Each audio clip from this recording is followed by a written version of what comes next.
4번이나 죽었다 살아난 김 부장. 이제 비행기를 탈 날이 얼마 남지 않았다. 심근경색과 뇌경색을 이미 한 번씩 경험한 그는 비행기를 타는 동안 행여나 황천길에 가지 않을까 몹시 걱정이다. 그래서 그는 남은 시간 동안 건강관리에 몰두하기로 한다.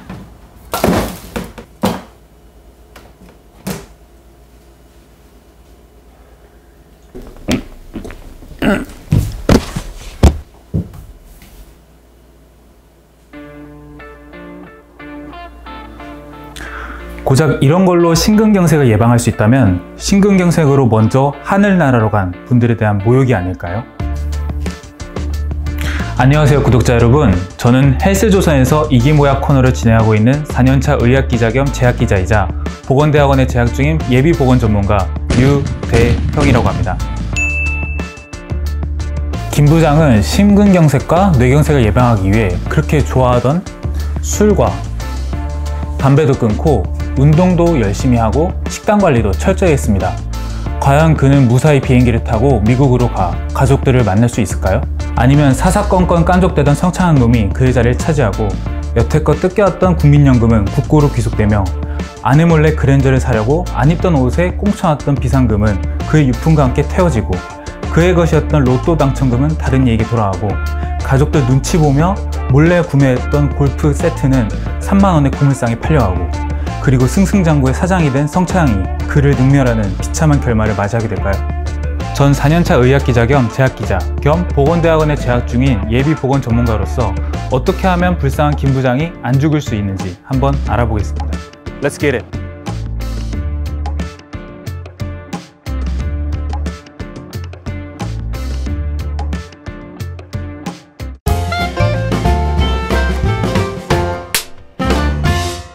김 부장을 5번이나 죽게 만든 심뇌혈관 질환. 안녕하세요. 우리나라 30세 이상 성인 중 4명 중 1명이 콜레스테롤 수치가 정상보다 높다는 사실, 그리고 절반 정도가 제대로 치료받고 있지 않다는 사실 알고 계신가요? 그래서 오늘은 인천성모병원 심장혈관내과 이관영 교수님과 함께 이상지질혈증 치료제가 심혈관 건강에 어떻게 영향을 미치는지 알아보도록 하겠습니다. 교수님 안녕하세요. 안녕하세요. 여러분의 혈관 건강을 책임지는 젊은 교수 이관용입니다.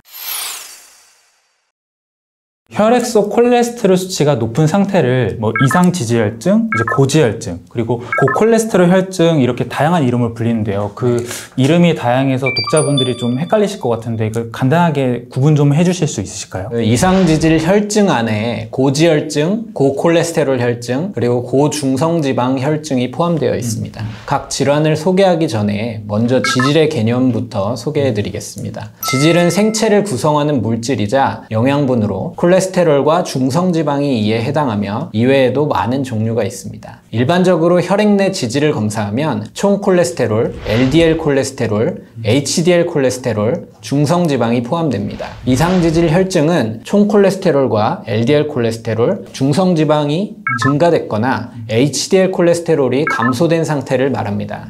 고지혈증은 혈중 지질 성분이 증가한 상태로 이상지질 혈증보다 좁은 범위를 포함합니다. 고콜레스테롤 혈증은 지질 중에서도 콜레스테롤이 증가된 상태로 총 콜레스테롤과 LDL 콜레스테롤 수치가 높게 나타납니다. 혈중 중성지방이 증가된 상태는 고중성지방 혈증이라고 부릅니다. 이게 각각 좀 비슷하지만 그래도 다 다른 질환인 걸로 저희가 구분할 수 있는 거군요. 그럼 이제 LDL 콜레스테롤은 이제 혈관벽 안에 파고들어서 각종 염증 반응을 일으키는 나쁜 콜레스테롤, HDL 콜레스테롤은 좋은 콜레스테롤로 좀 사람들이 많이 알고 계실 텐데요. 이들이 좀 어떤 과정 혹은 기전으로 좀 심혈관 질환을 일으키는지 설명해 주실 수 있으실까요? LDL 콜레스테롤은 혈관벽 안쪽에 파고들어 각종 염증 반응을 일으키는 나쁜 콜레스테롤인데요. HDL 콜레스테롤은 혈관벽에 쌓여있는 LDL 콜레스테롤을 다시 빼내서 제거하기 때문에 좋은 콜레스테롤이라고 불리고 있습니다. 혈중 LDL 콜레스테롤이 HDL 콜레스테롤 대비 비정상적으로 높은 고콜레스테롤 혈증 상태에서는 혈관 내 콜레스테롤이 축적돼 혈관벽이 전체적으로 두꺼워집니다. 이렇게 콜레스테롤이 혈관벽에 뭉쳐서 쌓인 부분을 죽상경화반 혹은 죽종이라고 부르고 이런 상태를 죽상동맥 경화증이라고 합니다. 이렇게 두꺼워진 혈관벽으로 인해 혈관이 좁아지면서 혈액의 흐름을 방해하게 됩니다. 그러다 어떠한 이유로 죽상경화반 일부가 찢어져 혈전이 생기면 해당 혈관이 완전히 막히게 되는데요. 관상동맥이 막히면 심근경색, 뇌로 이어진 혈관이 막히면 뇌경색이라고 저희가 부릅니다. 따라서 심혈관 질환을 예방하려면 콜레스테롤 수치를 적정 수준으로 유지하는 것이 중요하겠습니다. 그러면은 약물 치료를 꼭 받아야 되나요? 뭐 생활 습관, 운동 같은 걸로 좀 개선할 수는 없는 건가요? 말씀하신 대로 모든 환자가 약물 치료를 받을 필요는 없고 식생활 등 생활 습관 변화만으로 콜레스테롤 수치를 정상 수준으로 감소하는 분들도 있습니다. 일반적으로 심혈관 질환 위험도와 기저 LDL 콜레스테롤 수치에 따라 약물 치료 진행 여부를 결정하게 됩니다. 예를 들어 당뇨병이 있으면서 LDL 콜레스테롤이 100mg/dL 이상이면 약물 치료를 시작해야 합니다. 또 심근경색이나 뇌경색이 발생해 수술을 받은 경우 LDL 콜레스테롤이 70mg/dL 미만으로 떨어질 때까지 약물 치료를 받아야 합니다. 한편 심혈관 위험인자가 1개 이하 혹은 이제 LDL 콜레스테롤도 130 미만이면 생활습관 교정만으로도 충분히 심혈관 건강을 유지할 수 있습니다. 아, 그럼 고지혈증 치료제들이 결국에는 고지혈증뿐만 아니라 심혈관 질환을 예방한다고 볼 수 있을까요? 네네, 맞습니다. 지질 저하제는 혈중 LDL 콜레스테롤 수치만 낮추는 것이 아니라 심혈관 질환 보호 효과도 부가적으로 있다고 알려져 있고 실제 임상시험을 통해 예방 효과를 입증한 치료제들도 있습니다. 지질 저하제가 콜레스테롤의 합성이 일어나는 간에서 작용을 하는데 이를 통해 혈중 LDL 콜레스테롤이 감소합니다. 이에 따라 죽상동맥 경화증이 완화됨으로써 심혈관 질환의 위험 또한 감소하게 됩니다. 제가 알기로는 이제 심혈관 질환 자체가 좀 재발 위험이 높다고 알고 있는데 재발 위험성이 있으니까 이분들은 또 LDL 콜레스테롤을 더 열심히 관리해야 될 것 같아요. 네, 맞습니다. 심혈관 질환 위험도가 높을수록 LDL 콜레스테롤을 많이 낮춰야 심혈관 질환 발생을 예방할 수 있습니다. 기존에 심혈관 질환이 있는 환자, 즉 관상동맥 질환이나 뇌혈관 질환, 말초동맥 질환 같은 혈관 질환이 있는 환자들은 심혈관 질환 위험이 가장 높다고 해서 초고위험군으로 분류합니다. 이 경우 재발 예방을 위해서 LDL 콜레스테롤을 70mg/dL 미만으로 감소하는 것이 치료의 목표입니다. 최근에는 LDL 콜레스테롤 목표치가 더 낮아도 괜찮다는 주장에 힘이 실리고 있는데요. 작년에 치료 지침을 개정한 유럽의 경우에는 초고위험군의 목표 LDL 콜레스테롤을 70이 아닌 55 미만으로 낮췄습니다. 우리나라에서는 심혈관 질환을 경험하고 LDL 콜레스테롤을 70 미만으로 낮췄음에도 재발한 극초위험군의 목표치를 55mg/dL 미만으로 권고하고 있습니다. LDL 콜레스테롤이 낮을수록 좋다는 말씀이신 건데 그러면은 심혈관 질환을 한번 겪었던 사람들이 쓰는 치료제들은 좀 일반적인 치료제와 어떤 점들이 좀 다른가요? 가장 대표적으로 알고 계시는 지질 저하제는 스타틴인데요. 심혈관 질환 초고위험군에서도 여전히 스타틴이 유용합니다. 다만 일반적인 고지혈증 치료보다 고용량으로 투여하는데요. 부작용 위험 등으로 환자가 견딜 수 있는 최대 용량으로 투여를 했으나 LDL 콜레스테롤이 여전히 높다면 비스타틴계의 치료제를 추가적으로 투여합니다. 그 대표적으로 이제 에제티미브라는 약을 함께 써왔고 따라서 두 계열을 하나로 만든 복합제도 많이 사용되고 있습니다.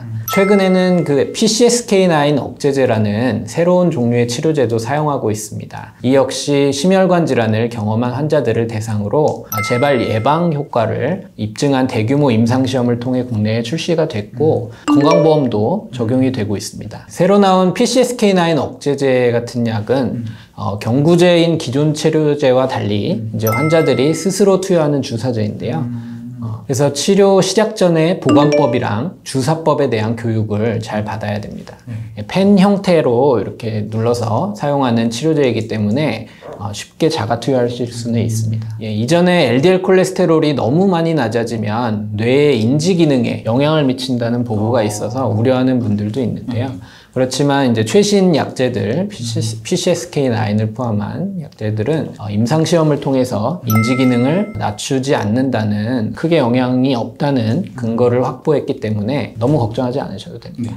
교수님, 그러면은 그 기존에 있던 스타틴 같은 치료제들과 다르게 최근 등장했던 치료제들은 좀 어떤 점들이 다를까요? 일단 약의 작용 원리부터 좀 다릅니다. 그래서 스타틴은 이제 간에서 콜레스테롤 생합성을 영향을 끼치면은 에제티미브 약제는 이 장에서 콜레스테롤이 흡수되는 것을 한 15% 정도 억제해 주는 것으로 알려져 있고요. 그리고 PCSK9 억제제는 원래 이제 간에 있는 혈관 내피세포 쪽에 LDL 콜레스테롤 리셉터가 발현이 되는데요. 이제 이 리셉터라는 것이 혈중에 있는 콜레스테롤을 간으로 끌어당기는, 근데 이제 요 리셉터가 한 100번 이상 이렇게 재활용이 되는데요. 이 PCSK9이라는 물질이 붙으면 리셉터가 파괴가 됩니다.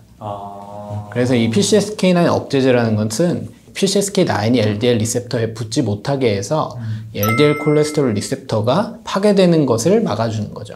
그래서 말하자면 이 수용체가 막 100번 이상 계속 일을 할 수 있게 만들어주는 그런 약제입니다. LDL 콜레스테롤이 계속 없어질 수 있도록 수용체가 보존되는 좀 역할을 한다. 네, 그렇죠. 우리의 목표는 혈중 콜레스테롤을 낮추는 데 있기 때문에 이 수용체가 하는 일을 좀 더 이렇게 반복적으로 더 많이 할 수 있게 만들어주는 이런 약제인 거죠.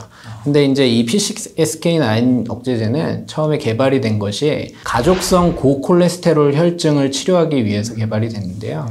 이분들은 유난히 콜레스테롤 수치가 많이 높습니다. 막 총 콜레스테롤이 300 이상, LDL 콜레스테롤이 190 이상 높은 이런 환자들이 있는데, 이 유전적인 영향이 있어서 이런 유전 인자가 양성으로 나오는 경우에는 가족성 고콜레스테롤 혈증을 치료하기 위해 PCSK9 억제제를 쓰는데, 이제 요 약이 혈중 콜레스테롤을 많이 낮춰주기 때문에 우리가 좀 전에 얘기했던 초고위험군들, 심근경색이 와서 스텐트 삽입을 했거나 뭐 다른 말초혈관 질환이 있고 이런 분들에서 좀 더 스타틴에 더해서 PCSK9 억제제를 쓰면 혈중 콜레스테롤을 아주 많이 낮춰줄 수 있는 거죠. 기존 약제의 반응이 적은 환자들한테는 이 약제를 쓰면 추가적으로 한 50에서 60% 정도도 이 혈중 콜레스테롤을 낮춰줄 수 있습니다.